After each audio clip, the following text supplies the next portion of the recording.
2023, it is your favorite girl on the rocks, of course, and I can't believe I am back in this chair in the same studio, but I have a brand new guest.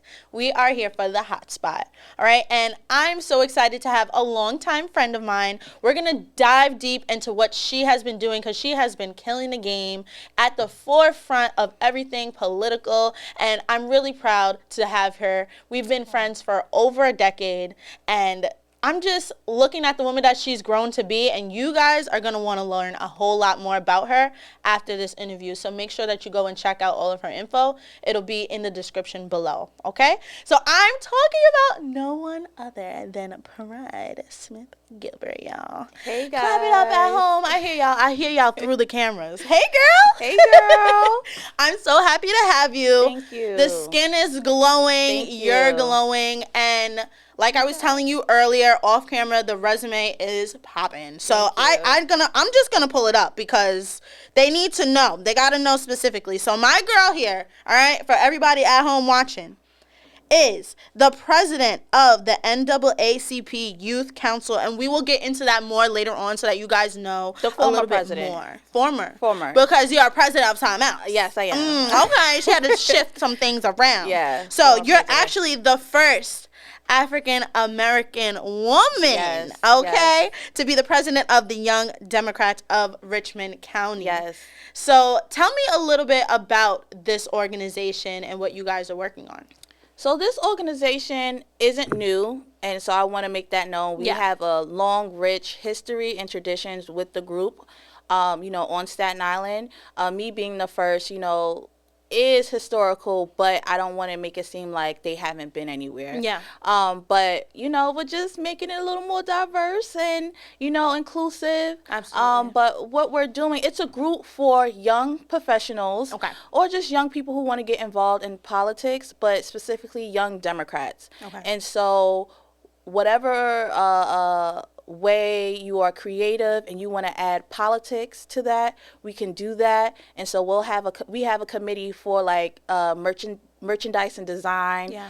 So you can make our t-shirts. If you're into like planning events, you could be a part of our fundraising committee. If you're more involved in what's going on with campaigns, you could be a part of the Day of Action committee where we go out and help candidates with door knocking, with petitioning, just getting more people involved with politics on Staten Island that are focused on the Democratic Party. And so our ages is from 18 to 35. And so we don't have a membership fee right now. So come on in, sign up.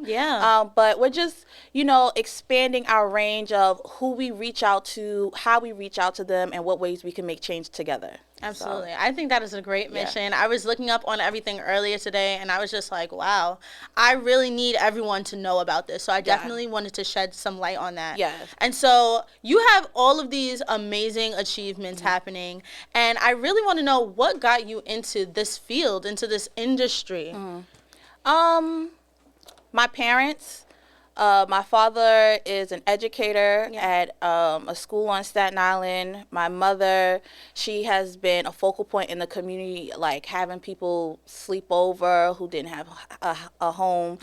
And so just feeding and living in a nurturing environment where, my father's an educator, and he, at the time, he was the only black male teacher in his school. And so that resonated with a lot of students who don't have father figures or just a positive black man in their lives. And so to go to a school where my father worked at and then go to parent teacher conference and parents will hug me and I love your dad and cry and be like, wow, he's helped my child. That's and, moving. And then I have people in the street who are 30 and be like, or older and be like, I love your pops, he did this, that, and the third. And people will say about my mom, she helped me out. And so just coming from a nurturing background of my parents setting the foundation of it's not about you, it's about us. That kind of got me into it. And then I just started going into more organized, established clubs and organizations. So that's how I got into my first real organization that I got into was Young, Talented, and Gifted with Serena Muhammad. Loved that woman. that is my auntie. Like, shout outs to her. My dad and her watching. went to school together, college, for their master's program, and so she watched me growing up, and so I was in her program helping high school students get scholarships at the University of St. John's, and so, or St. John's University, excuse me. And so like that's how I started, and then moving my way up when became, the vice president of the NAACP Council, then president. But before that, I'm kind of skipping spaces. It's okay. When I was away these are big accomplishments. When I've got to make sure I get them in there. Yeah, when I was away in school, because you know what, I haven't got to this place by myself. Yeah. And so the people who helped me get here, I definitely want to highlight. Absolutely. Because when I'm up, they're up. Yeah. Like, that's always been my motto. Like, I always want to bring people on with me, and so I want to take the time to be humble and grateful for the people who got me where I am today. So I went to school in Indiana, and a woman named Danita Washington worked at the school that I went to, and she actually was a founder of an organization, a all-girls organization called Fort Wayne Girls Rock. Okay. And so when I didn't really, I felt like I didn't fit in, at the school or whatever, I was like, all right, this is a nonprofit, ran by a black woman. So, I was getting auntie mom vibes. So I was like, early, okay. Yeah, let me see what this is about. And, we just did a lot of, girl empowerment, woman empowerment things. And I was like, yo, this is dope, So I feel like if you have a talent or a passion, wherever you go, you will always make that happen. You can always shine in any room if you have a purpose. Absolutely. And so when I was in Indiana, I was in the group. And even sometimes to this day, I go back to Indiana and volunteer and, do stuff like that. But, I made sure to be around people who wanted to make change. Yeah. And if you wasn't about making change and changing your community, that's one of my purpose. That's my passion. I can't just go to work, go home, and chill, and make money. Yeah. That's not and I don't fault anyone who doesn't want to be involved. But to me, if you want to be around my circle or be around me, you're gonna have to donate to somebody's campaign or donate to somebody's fundraiser, knock a door, something. You have to be involved in some way. Phone banking. You have to want to be involved in some capacity. Yeah. Because that's my passion, that's my purpose. So people know that about me. They know they're going to be involved in some way. If they're making a flyer or something, absolutely, or giving me some advice. But so I went to Indiana, and then I came and was in, Young, Talented, and Gifted in NAACP. And then I, moved on and became the 3rd vice president of National Council of Negro Women on Staten Island. Yes. And I love that group. I'm still a member. I love that group as well. Yes. Once you become a part of something, it's hard to completely let it go. You can't. But also, when you find like-minded people with the same passion and the same drive and want the same outcome for your community, you cling on to that. And I felt like, those women in that group wanted to do that and also wanted to train me and nurture me and, help me get to the next level. And so, I'm still a part of that group. I love that group. Shout out to Madam President Nicole, Miss Nicole. Mm-hmm. I love that woman. Yes. So I did that, and within me doing nonprofit and stuff and organizing, I started working on campaigns, and so working with Amoy Barnes, who ran for city council in 2021. Shout out to Amoy. Love Amoy. I love her. I was her deputy campaign manager, and that was a long process because we started a year before the elections. We started. I remember. It was people started working the year of elections. We was working the year before, mm-hmm. So that was the hardest. I think I worked hard, in that campaign. I've never, did so much, I guess working detail, before. Mm-hmm. You're okay, the election's next year, so we're going to get started. She's like, no, we're getting started now. We're going to talk to these people. We're going to fundraise. We're going to do da-da-da. And so, when you have someone who's driven and who has a work ethic like that, mm-hmm. got to be on point, you all right, I gotta set my cookies up. Yeah, absolutely. And so that was like an amazing experience. Even though she lost, it was amazing experience. And so yeah, I mean, now I'm here, the first African American woman president. The first. Oh, I love that ring to it. And making history. Yeah.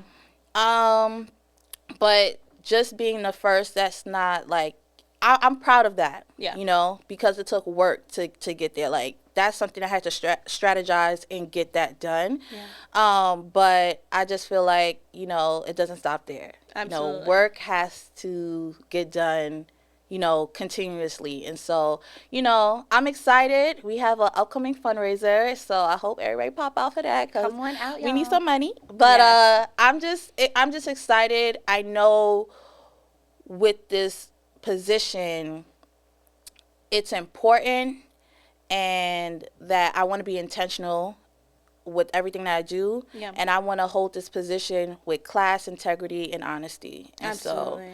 So, I just want to make sure that, I do this right, and I have, good advisors and mentors who are guiding me along the way. But, the main purpose is to get more young people involved and, absolutely. Let them know that their vote does count and it does matter.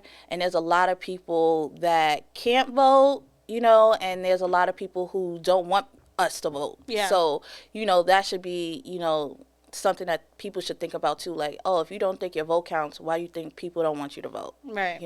It all comes full circle. You know what I mean? Yes. So. And so with this amazing resume and roster, how are you balancing all of this stuff? Girl, I don't. I'm saying, like, there's 7 days in a week, and you got this crazy list of places that you have to be basically all at the same time. Girl, I have a meeting after this. Yeah. It's, you have to manage your time. Yeah. You have to manage your time, and I believe in the saying, whatever you want, you make time for. Yeah. And that's the God honest truth. Like, I knew I had a meeting tonight that was actually going to be at like 7 or something. And I was like, no, let's push it back, because my girl, she want to do this thing. Like, yes. you know what I'm saying? Like, is one of the most supportive friends I have out there. She's at almost every event. Yeah. At almost every event, and I love it. And whenever I see post, her, I try to post. Yeah. Or, someone's asking like, oh, who's the DJ? I always put your name in the hat. Like, thank you. Because there's not someone on this island like you. That's one. You are one of one, like Beyonce said. And, y'all, it's about empowering each other and lifting each other up. And, that's what I'm all about. I'm about girl empowerment, women empowerment, and us being successful, and us showing and sharing that we can be successful on Staten Island. A lot of young people, we go to college and we come back and we're like, oh, there's no opportunity, so we leave. Yeah. But we're leaving, and we're leaving the tools and resources that we know, and we're giving it to another community. We're giving it to another, school or just whatever, but we're not bringing those tools and resources here. And so I feel like Staten Island sometimes can feel depleted of success stories. Oh, 100%. Yeah. And it's just like... And that's why we powered this. Yeah. That's why we need more of these platforms. Yeah. To give you guys that light and those flowers that you deserve. Thank you. I'm going to start bringing flowers, Kenny. Okay? We're going to start... Girl, I'm coming back for mine. Sure. Yeah, I'm bringing them for you. And so... I'm really interested, right? Because you're all about women empowerment, and a lot of the events that we do are women-powered, women-produced. Yes. So in this day and age, we have the reality shows, right? We can't help ourselves. We watch them. You know what I'm saying? We try not to, but we watch them, Girl, And the social medias and the things like that it's all around us, right?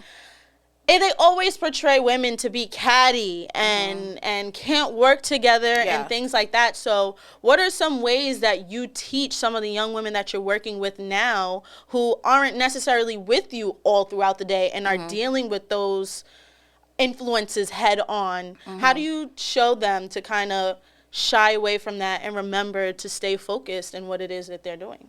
I think, and this is for men and women. Yeah. When you have something to lose, you focus. You step away, you pivot. It's just like there's things that, you know, you're not going to involve yourself in once you see a situation getting escalated if you can't de-escalate the situation.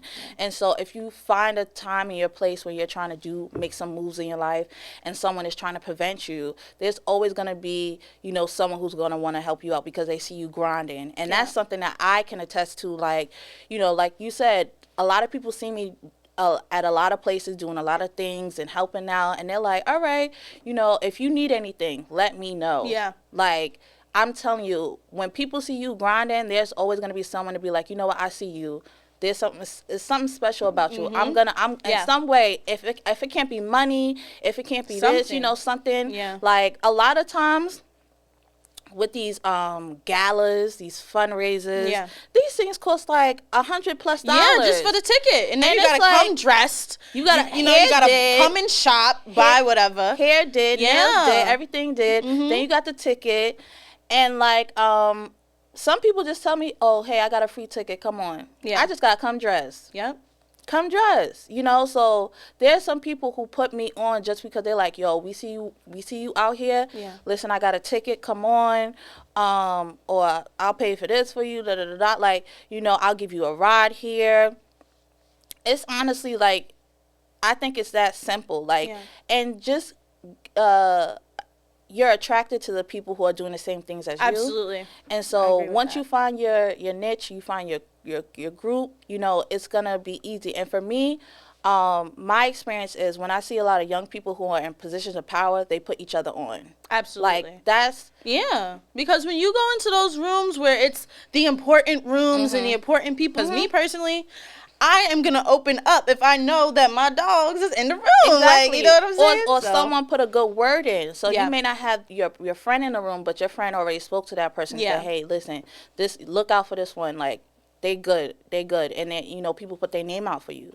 And so once you got to that level, it's just like, all right, for me, I'm experiencing it, but I want other people to experience what I'm experiencing, because it doesn't make sense for me to have all this knowledge or have all these connections if it's not, you know, getting nowhere, if it ends with me. And, you know, for young people, we have to want to learn, do the work, but also turn back and pass the torch, you know. And so that's something that I'm about as well. So that's beautiful. Just step away from the negativity. Keep your eyes on the prize, whatever that is. But once you see it going left, there's always going to be someone who wants the best for you. Absolutely. So, yeah. And so what are some of, and it doesn't have to be a bunch, but what are some of the main initiatives or issues that Staten Islanders or that you're currently working on to change at the moment? For me, housing. Yeah. Like, I'm going to be honest. I just moved into my little spizzot, and you know, the property manager was like, you got to make 40 times your... You got to make 40 times your rent. That don't even make sense. Right? Your gross pay has to be 40 times the rent. And, like, you know, they want to see this, that. Like, it's just so much. And it's so much, and it can defeat a person when they're like, dang, like, I really need $5,000 to $6,000 to move in New York City. Yes. And that's just to move in. That's just to move in. That's first month's rent. That's your security, and that's broker's fee. Or, you know, your realtor's fee. Right. But it's just like, why? Insanity. So that's something, to me, I feel like there's not enough housing for working class young adults on Staten Island. There's a lot of houses here, right?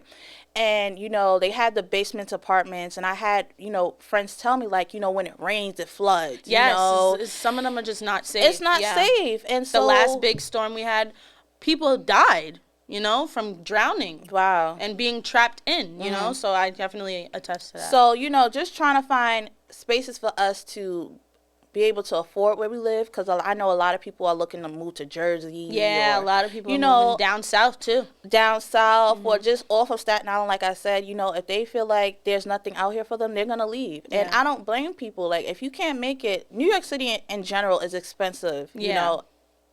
And it's not getting better. It's not. Just so getting if worse. you're not making like 80 and up or 90K, like, you know, it's slim pickings. And also, you want to be safe where you're at. You want to. So that's one thing. So, like, housing on Staten Island is big for me. just civic engagement in general, just allowing the public to know about voting. Like, you know, people don't know when to vote, who to vote for, where to go, who's running, why they're running. Like, it's just a simple civics 101. And that's like the foundation of the Young Dems. Like, we give you all of that, right? Absolutely. And then you can work your way up and try to, like, you know, volunteer or even work on campaigns. So we offer like job opportunities, networking opportunities, and just civic engagement and learn trainings, you know. And so that's something that I really pride myself on. Like, if there's a, like, I'm gonna shout out Charles Falls. There is a convention next month, and so I was like, I want my group to go, and I want us to go for free. Yeah. And so Charles Falls is chartering, you know, a charter bus for, you know, the Young Dems to go for free. And it's just like, you can lean on your elected officials. Yeah, you just have to ask for it. You have to ask. Just say what you need. And if you come with a solid plan and be like, hey, this is what I'm about, this is what we're doing, you know, and they'll easily say yes, you know. And so, but also, he knows the work that I've done. If I can do it and have people go for free, you know, to meet different elected officials, to know what's going on in their community or in New York City in general, like, that's something I could say, yo, we did that, you know? And so, so civic engagement, housing, I think those are my two, like, the biggest ones right now. Yeah, main biggest ones. Listen, those, like, yeah. And with this mission, right, it's like with politics and making change, it's kind of like a lifelong thing, right? But what is the change that you feel like once you see that change, you feel like my mission here is done? What does that look like for you? It looks like the number of people voting, like, the percentage goes up. Like, that's how I can accurately, you know, say, like, what I've done has worked. Because last year we had, let's say, I'm just giving out, you know, fake numbers. We had 50 people to vote, and 3 of them were between the ages of 18 and 35. Yeah.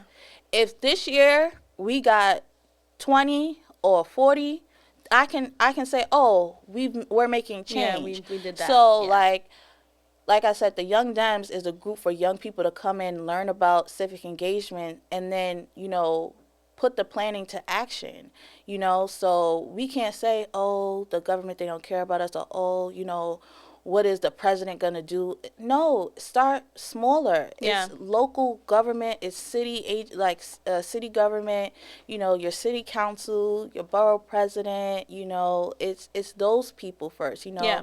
It's, you know, the public advocates office, Jamani Williams, like, it's those people first, and then you can move up. But it's the people that you actually can see and have access to. Yeah, it makes sense, you have right? access. You have access to them, and so I feel like some people get intimidated. You know, sometimes celebrities feel like, elected officials. Some people may feel like elected officials are celebrities and they can't get in touch. Yeah. But like, elected officials work for you. Like, exactly. You know, you vote them in and they work for you. So you hold them accountable, but also if you have an issue, like, go to them. That's what they're there for. That's why they have their office hours, their staff. Like, it's not just them. It's a whole group of people who wants to help you have a better life. And so if you don't know who to go to, who to run to, like, then you're going to feel like, woe is me. Oh, no one cares. And it's just like, no, people do care.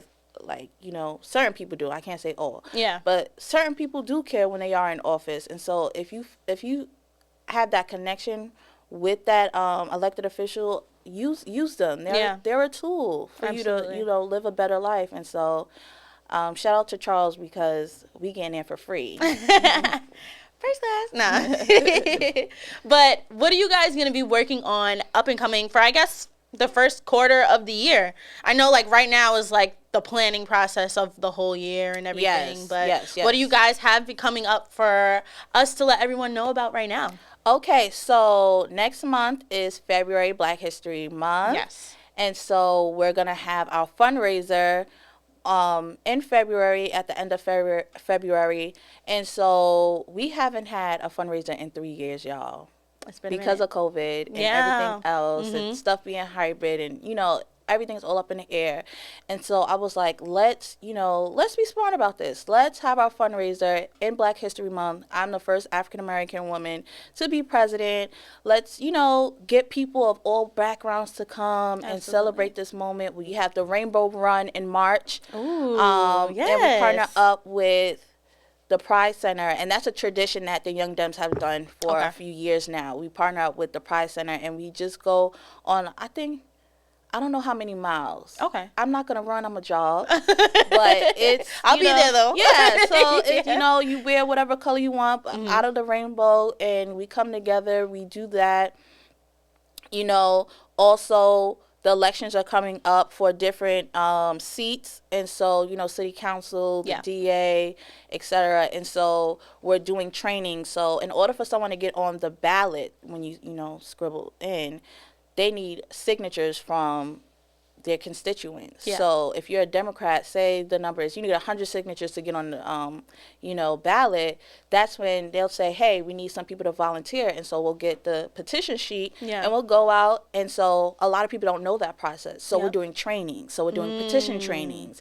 We're also going to do phone banking training. So once someone is on the ballot, now you have to call those people to say, hey, do you know there's an election this year? The election is, the primaries is in June. Yeah. We're just letting you know, so you can call. Yeah, you can call if you don't feel comfortable door knocking. But then there's the door knocking aspect to it. So we're gonna have trainings on door knocking.